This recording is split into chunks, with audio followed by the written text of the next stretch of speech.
Welcome to the Soul Diva podcast, and today we have our special guest, Dami Rock. Now, Dami is an award-winning self-shooting director and producer and editor. She's an investigative journalist and speaker born in the UK to Nigerian immigrants. She's an adept content creator and directs projects in Europe, Africa, and the Americas. Now, Dami has been awarded positions on the Channel 4 Cultural Diversity Network, B3 Media Lab, and Film London and BBC Films Microwave Lab.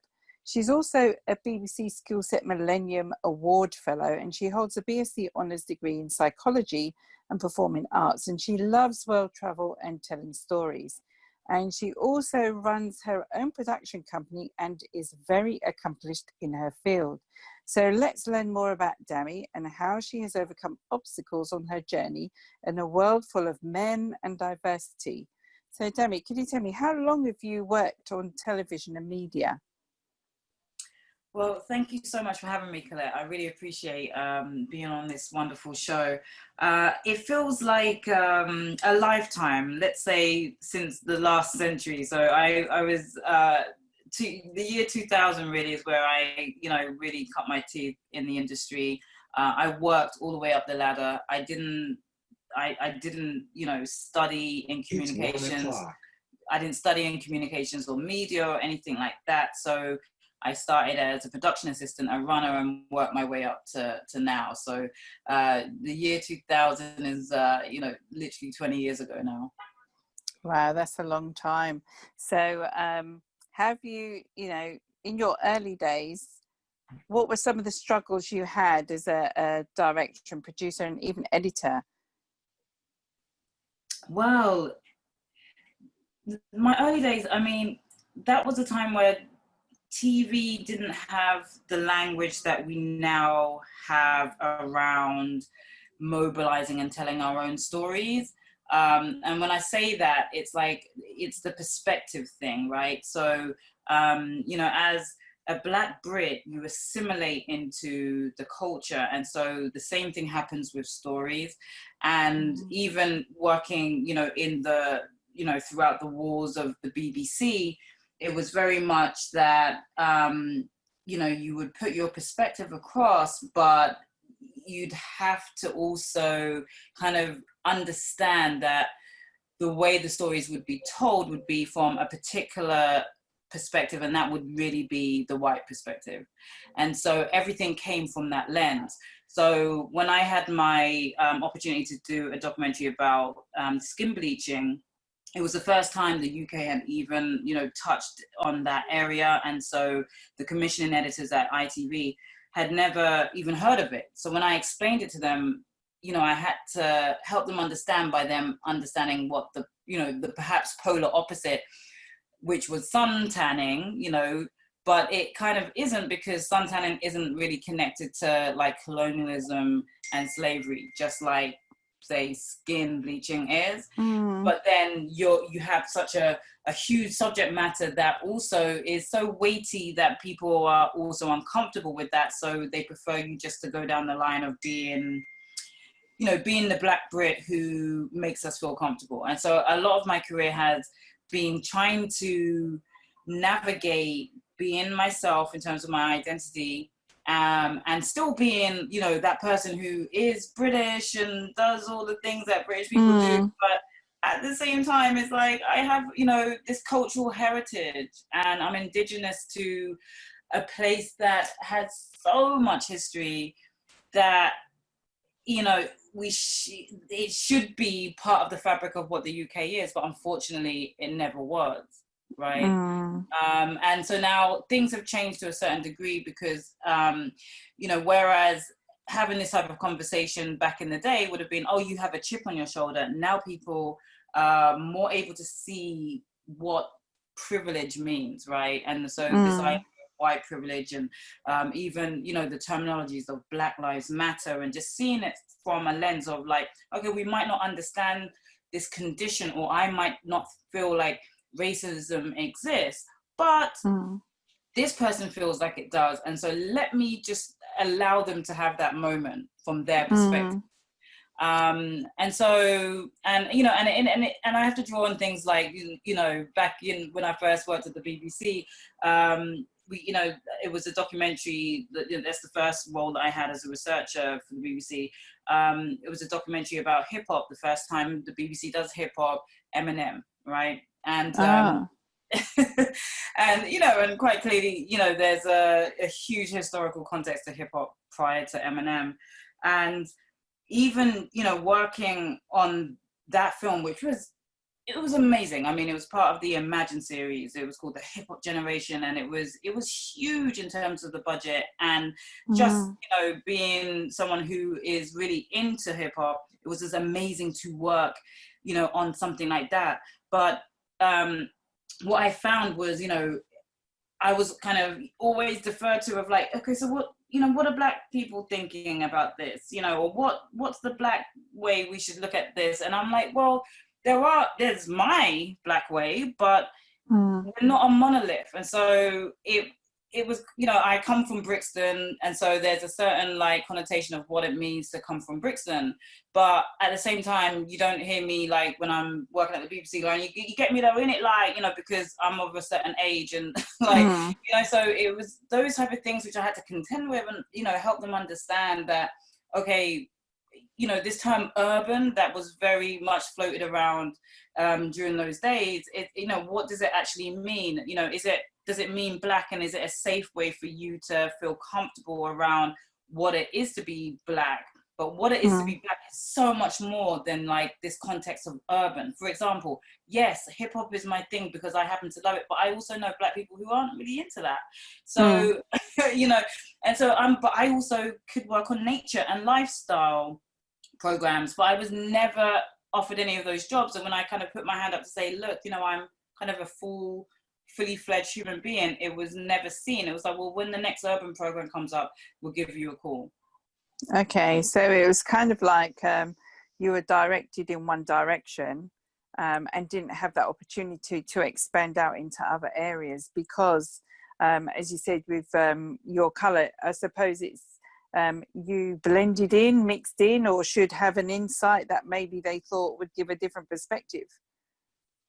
Right. And it doesn't allow for, you know, the complexity of being, you know, a Black person, a Black woman in particular in Britain, right? Because, you know, I mean, it's so layered. It's so layered. And, you know, as I get older, I realize how much, you know, kind of crap I put up with. And because, you know, I was often the only Black person. And so there was that, you know, and, you know, and I was fighting the little battles of like, can you not touch my hair? Because I had an afro. So it would be those kind of things. Wow. Do you know what I was going to say? There was quite a few of my friends who I know as well who went through that where, you know, white people wanted to touch their hair to feel it, to see the texture, and even my own.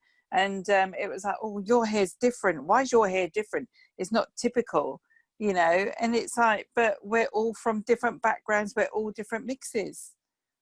Right. And that's the thing, isn't it? It's oh gosh, I remember at school and we were reading Things Fall Apart by Chinua Achebe, and it was during A-levels English Lit, and the teacher, he would every chapter.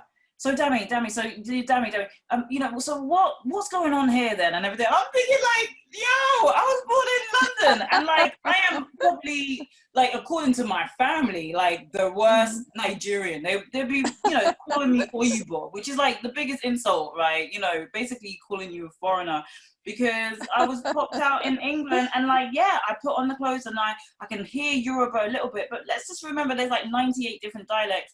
And so you asking me all these, everything that I'm reading for the first time, along with the rest of the class, is like, oh, I'm supposed to carry the weight of the whole of like Nigeria, by the way, a very, very large country. And then, you know, and just have this understanding of all the rituals and everything that, you know, was going on, because like your parents are from there. And, you know, and so it's something that I just got used to. And and so whereas, you know, there should be offense taken, I was kind of like, well, I'm just so used to people like, oh, your hair's spongy, and like, you know, trying to attempt to touch it, and you know, just very odd conversations about race when it's like, okay, well, right, you know. And but now you just see that, you know, this current flow of, you know, the conversations that we probably should have had like many years ago and we've attempted to have, but there hasn't been this kind of collective consciousness around like what's acceptable and what's not, and also the structure in which this all takes place, like, you know, like the systemic structural racism that allows for this to be the norm, right? And you know, and you're just expected just to flow out of this, you know, this lens, you know, and see it through the lens of whiteness, right? And yes, it's the dominant culture, it's the, you know, and it's the construct, but as Malcolm X said, it's like, actually, you know, when you look at yourselves as a minority, you're getting it wrong. You know, Black people are the majority in this world, and so it would do us good to start seeing ourselves in that way, in a different way. Yeah. Sorry. So tell me about the web series, Filmmakers Therapy Couch. Yes, Filmmakers Therapy Couch. Oh, it's been an ongoing project, an idea that came to me, especially because I realized the films that I make have this element of, you know, the necessity to heal, and, you know, and then not just heal, but to, you know, catalyze action. So, you know, whether it was Bleach My Skin White around, you know, how do we see ourselves in this attitude towards darker skin? Why, you know, what are some of the steps that we can take and use this film to take those steps to see ourselves differently, right? And then to the documentary, Malcolm's Echo, The Legacy of Malcolm X.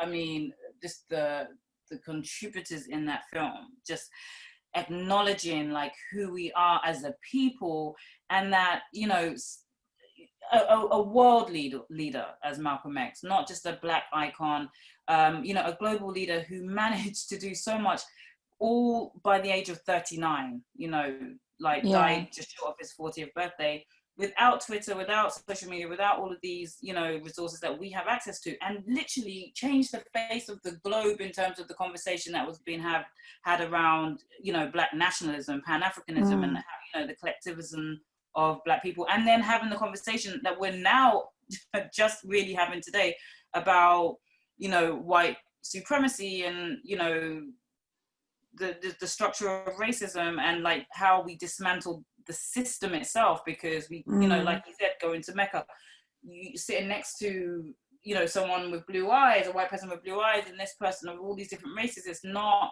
you know, it's not inherent to be racist, it's a conditioning.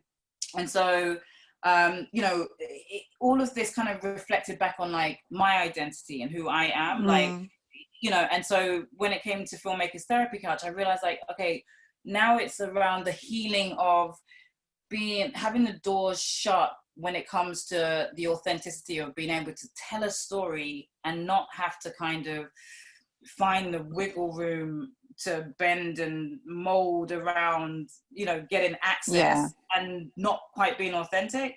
And so I was so blessed to have, you know, amazing creators. I want to say creators because someone, you know, such as Issa Rae, who supported it in its early days when it was just a web series, is a director, writer, actor, producer, exec, like, you know, activist, thinker, storyteller in many different ways, an innovator. And so, you know, so as a creative, just being able to speak to her, and it was a healing moment, really. So, yes, with Filmmakers Therapy Couch, when I launched it, you know, I had this idea in mind about, you know, healing Filmmakers Therapy Couch in this sense of it being using film as a inspiration and healing as a catalyst to take action around healing. And early on, as a, you know, as a website, as a web series, that's how I started it. I had the support of Issa Rae, who, you know, everyone now knows, who does the HBO series Insecure, and has, you know, just a lot under her belt from being, you know, a producer, director, writer, actress, exec, creator, all around, you know, innovator. And, you know, so the platform is really about creators in that very broad sense, and storytelling. So, and then it's so, and even, you know, interviewing her, she spoke about how Awkward Black Girl, which was her first series, and how, you know, that really took off, but it gave her this moment of being able to mobilize a story around her own authenticity. And so, yes, it wasn't a story of Blackness that you were seeing in the mainstream or what people thought they knew about Black women. It was this other, right? And, you know, I always ask the question, why not? You know, why do we have to stick to this particular narrative? And so she really broke that, you know, and you know, kind of broke free from that, and it was, she even said it was, you know, it was a healing moment for her. It was a healing moment for me, being able to speak with her about, you know, how to even mobilize an audience, right? So and you know, and then that being something for others to, you know, take a look at and be like, okay, well, actually there's a strength in numbers. So she mobilized the whole audience around YouTube, which she was able to then leverage to and take to HBO. That then was a reason why they were like, okay, well, not only is she a great storyteller, she also brings this clout of audience with her. And so with Filmmakers Therapy Couch and her as this one of the examples of you know, the web episode, is that it shows us that, okay, first of all, there are, you know, specifically Black women on this, in this media landscape, doing great things, and they're offering tips in a way of supporting you and encouraging you to take action in your own journey to storytelling. And then secondly, it you know, it was a you know, it as a therapy couch, it's really a, you know, a collectivism around, like, you know, the healing of what it is to tell our own stories. And so yeah, you know, so having the support of these amazing creators early on just helped it propel into what it is now, which is, you know, a bigger idea of stories from people in various different areas of storytelling, from poetry to performing arts to filmmaking. And, you know, and I guess it comes from, you know, my psychology degree within, which is dusty and under my bed, in terms of, like, you know, asking those questions that help us heal. Yeah, because I was going to say, you know, because as you rightly said, there is a way of, or in the past, of us being portrayed in a certain way, and us, I suppose, fearing to really be our true selves, because people may not accept what our true selves are like. But then, as you said, with the conscious awareness that has now been happening, you know, people are tired and just want to be you and want to be accepted for who you are, with no apologies. Because ultimately, when we look at other areas in the media, we do see other cultures being displayed as who they are, you know, and we get to know them as they are. So it seems a bit unfair that we, you know, as, I suppose, as Black people, were afraid of being our true selves. And that could be part of the problem why, when we are part of our true selves, people will say, well, actually, well, who is that? That's alien. It's not something that we know of, you know. It's, oh gosh, that's not how our society is. But I do understand where you're coming from in that sense, and in the sense, because I was brought up in the UK probably around the same time as you were as well, that sense of identity as well, even though you were brought up in a home that was culturally aware, and you were brought up culturally to your native, and you know, similar to I was. But then again, the community that we were in a totally different community, and because we went to school in that community, we actually took on a different persona for our friends outside of school than you were as a person at home. So yeah, I understand that totally, where you get that. And was that something that drove you then to go on and, you know, represent a lot of the lack of diversity that we have in our society today? Is that something that's driven you in that sense?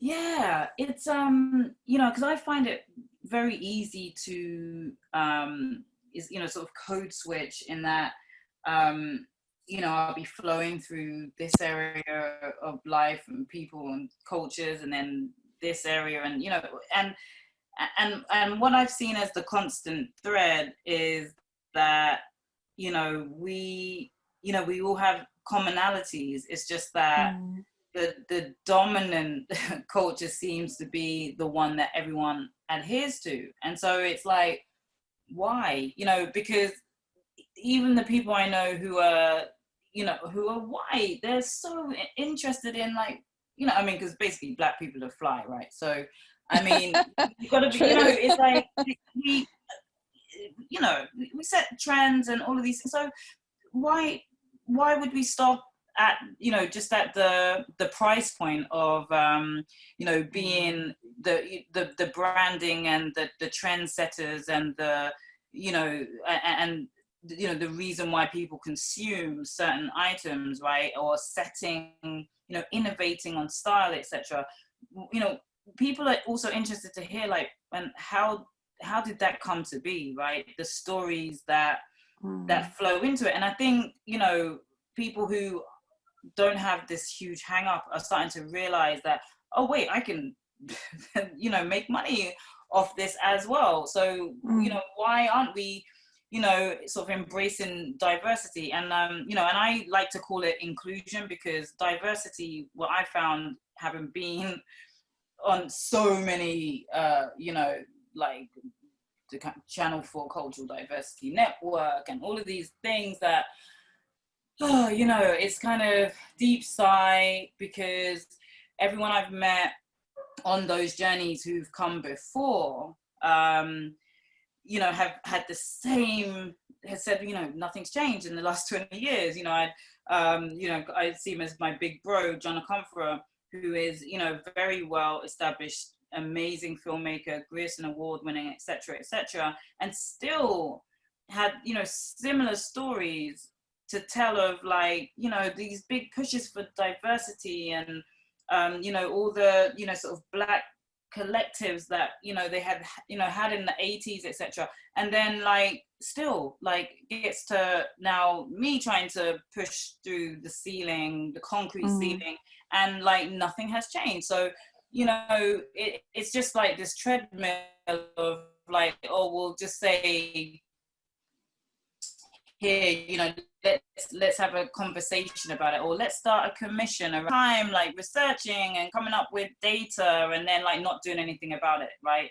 And I think Boris Johnson is now about to start another commission around race, and it's like, listen, dude, like we've been there, we've done this. And so, you know, and I think, you know, I'm Gen X, but you got these Gen Zs, and, you know, when my kids, I don't know what they will be called. They're born like 2015, 16, and you know, they're not having it. They're like, you know what, we know now, and I even knew then, right? And so it's kind of like, you know, let's call it inclusion, but the whole point is that, no, at the same time as it being inclusion and as if it's like, you know, we're being affirmed and stuff. No, actually, this is the part of the piece of the pie that belongs to me. Okay. And so this is the way things are going to be played, and like, you're going to have to make those changes. And I'm sorry that you feel uncomfortable, but you know what, like, if you're going to look at this legacy of,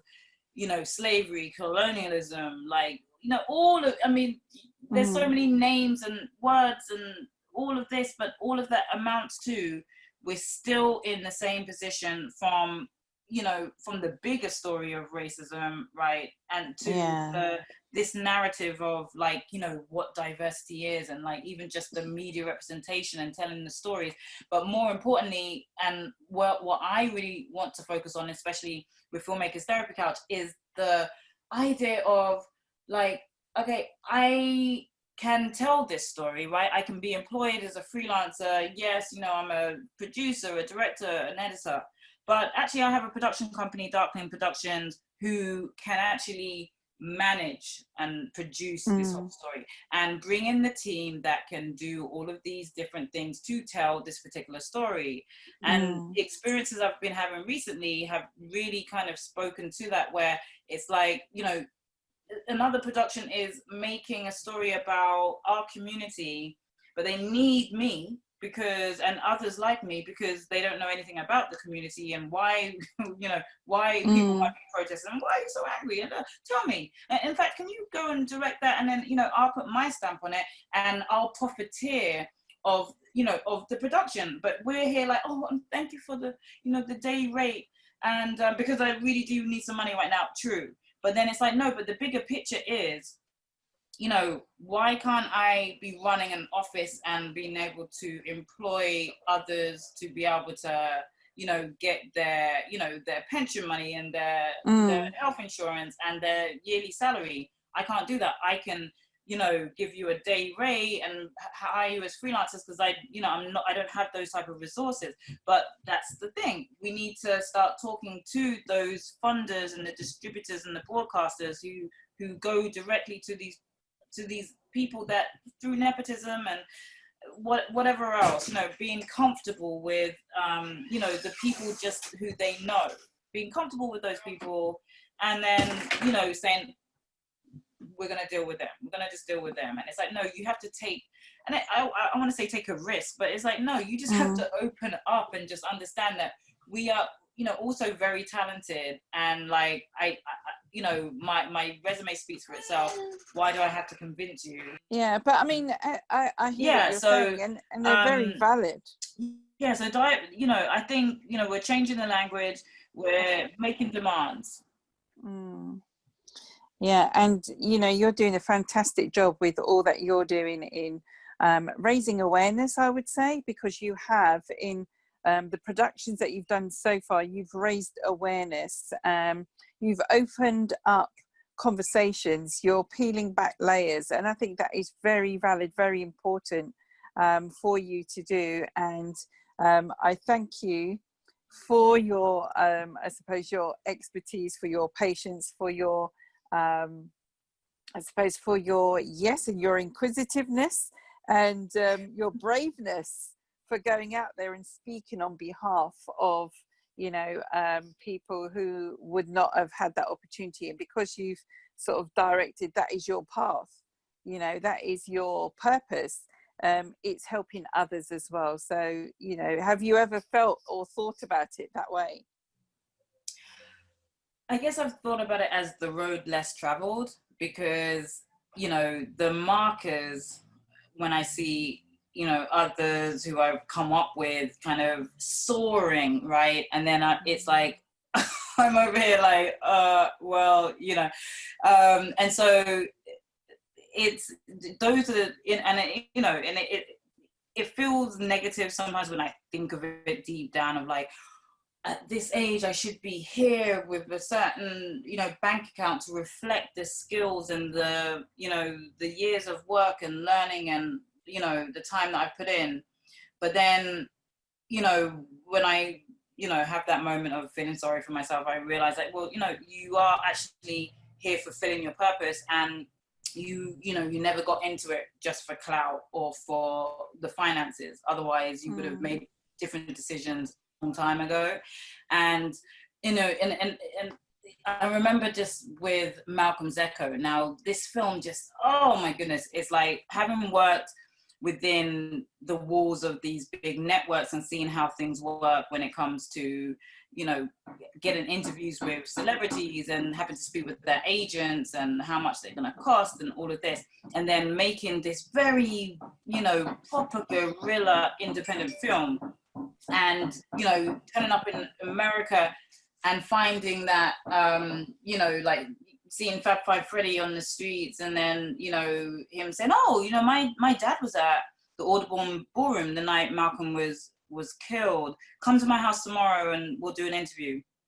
And, you know, and just getting this kind of, you know, this very, you know, this flow of like support around independence and filmmaking, when, you know, knowing like, say, working at the BBC, where it's like, okay, everything has a cost to it, and you know that's why it costs £1 million to, you know, produce this hour. And here we are, you know, me at the time with the PD 170, which was like, you know, the in thing, you know, and I'd spent all of the, you know, my cash flow buying this amazing camera, which, you know, if you look at now would be like archaic, but self-shooting with that, and then people just saying, oh, you know, come, you know, we'll help you with this, and you know, and then coming back with all this footage and realizing like, okay, there's a story here.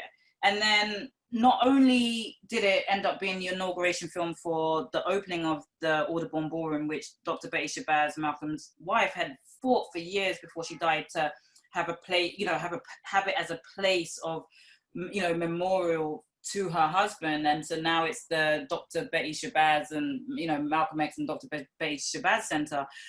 It was the inauguration film for that. And it's like this little film that, you know, didn't get into Sundance, didn't go to, you know, get into all of the places where people deem as success for a film, but it, you know, it was the inauguration film for the, you know, the opening of the Audubon Ballroom. And then it went to Africa, won an African Movie Academy Award. It got picked up by the Pan-African Film Festival, you know, won audience awards, and, you know, all of this. And, you know, once we went to Cannes, like, I met Danny Glover. He had a film out, the Namibia Struggle for Liberation. And so all, you know, his people were going to Cannes, the Cannes Film Festival, and they were like, you need to come.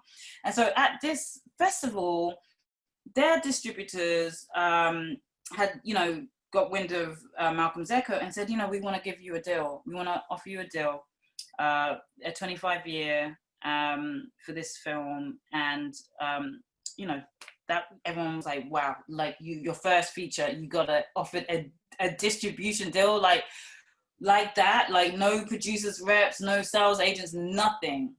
And there I was with this, like, basically a ticket to my success, right? Like future success. You got to deal with it. But they were asking for it for 25 years. This, you know, distributor, you know, is a European company and everything. And I, you know, could not be assured that they wouldn't just shelve it for 25 years. You know, what they were offering in terms of, you know, the pennies on the DVDs was like not what, you know, Black nationalism is about. Like, and so all of these things were, you know, just confronting me in the terms of like, Dami, your integrity around this, because if it hadn't been a film about Malcolm X, then the answer would have been yes.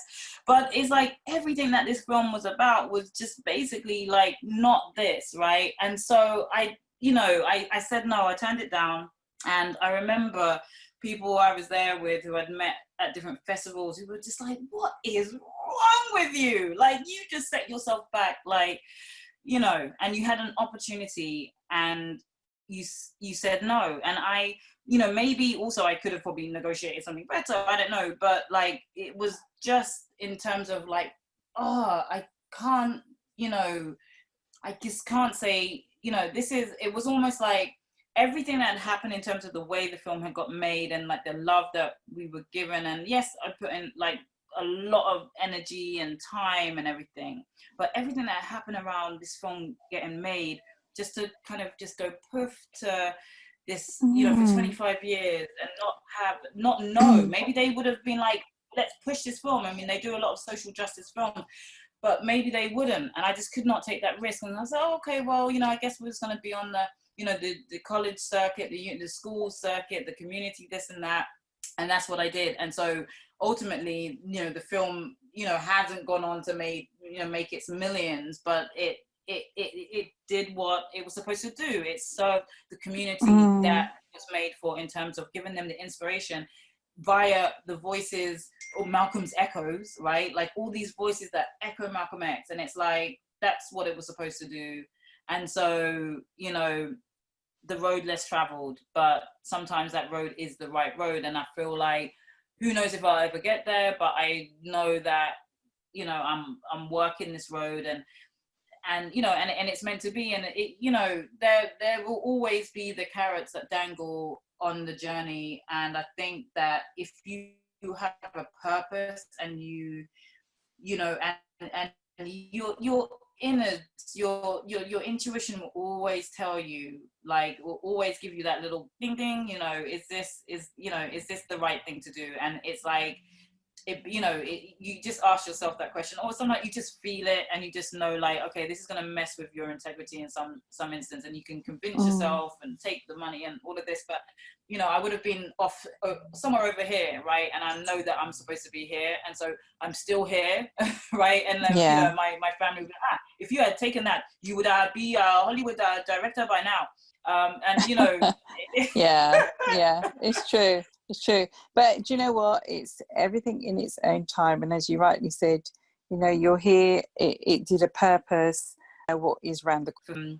But, and so that's the one thing where I'm like, there's always a story to tell. And the Last Poets, Abiodun of the Last Poets, he'd always say to me, if I turn up to, a gig and there's one person, I perform like that one person is the 10,000 people that are there. People allow it, and so I was like, yeah, you know what, that's it, that is it. All this work, and that it resonates, it snowballs in a way for them that they either are inspired or it's a catalyst, or because I'm one of the things that I'm definitely, I realize I'm good at is kind of sort of the law of attraction around extraordinary people. Like every film that I've made, it's like, wow, like extraordinary people, are just, I somehow just like, saying yes when it comes to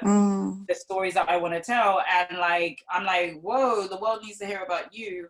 The world needs to hear about you. What? Oh my goodness, all these. So it's like, there is still, I have, when people say, oh, you got to tell my story, I'm like, I have literally a list of like stories that need to be told. Well, that is your gift. Yeah, that is your gift. That is your gift, lady, to tell stories and to tell them in a way that that attracts others and attracts interest, and makes sure that these stories stick. Because as I said, I looked at some of the films that you previously did as part of my research, and it was like, wow, there was stuff in there that I didn't even know. When I looked at the skin bleaching, and looking at the historical fact from, was it Professor Les Henry, what he was saying, it's like, gosh, I didn't even know that's where it came from. Keep going out there and uncovering these these facts for us and for everybody to learn, because it is for everybody. And as you rightly said, it is inclusion, not diversity. Diversity seems, it's that word itself, isn't it? Divide, diverse, divide. Right. It should be inclusion, as you rightly said. So I wish you all the success and all that. And thank you so much for being on my podcast.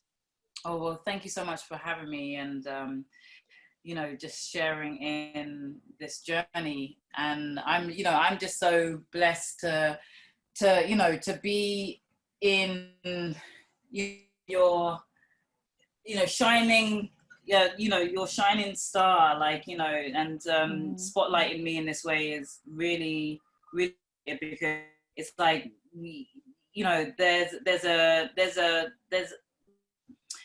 camaraderie that we have anyway, just being sisters who are sort of the Black British experience is such an interesting one. It's so intriguing, and I feel like there's so many stories within that in terms of how we've grown up, and like England